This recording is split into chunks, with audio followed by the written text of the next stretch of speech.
You know, it's interesting because the previous presentation brought up a lot of things that I think should be included in the determination as to what this statement ought to say. It talked about a safe environment for students. It talked about the fact that many of the people within the university community are not properly educated in particular points of view. It talks about intolerance and discrimination.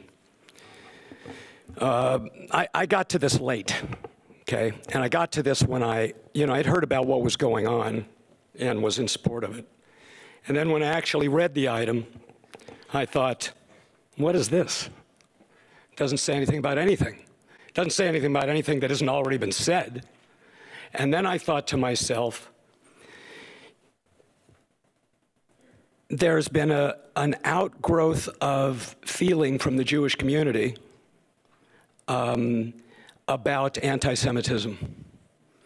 I'm not going to debate the Israeli-Palestinian issue. I think that there are plenty of things that could be said about that, but this isn't the proper forum to do it.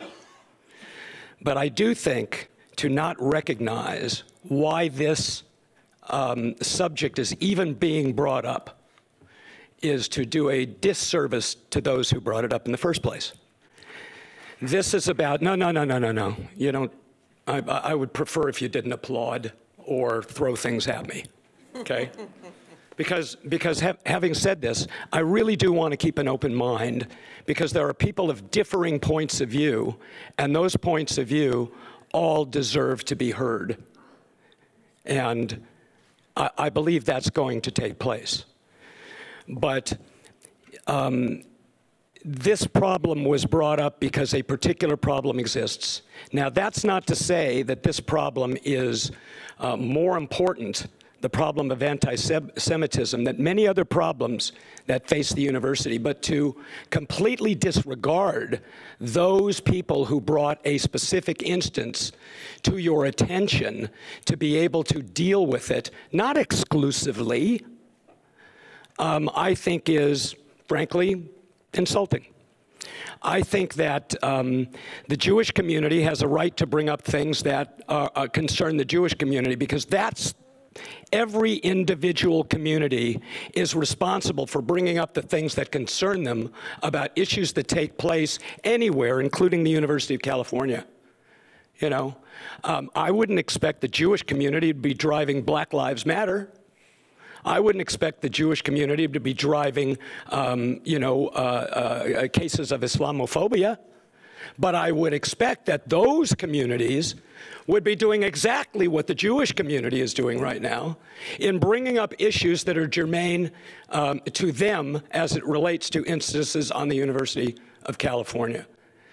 And I don't care whether it's in a separate statement or an overall statement, but to ignore the people who are bringing the situation forward to begin with, I think is a tremendous disservice to that community.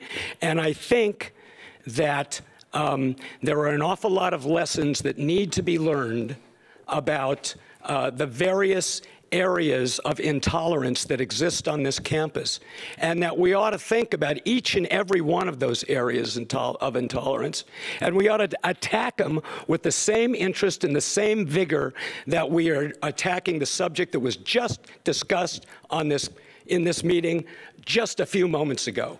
Why are they different? If the University of California community is not educated on all of the things that are in play as it relates to the various areas of intolerance that exist, I say, let's educate ourselves. Let's walk in the shoes of the people who feel oppressed. Let's understand why they do that, and let's do something about it, something real.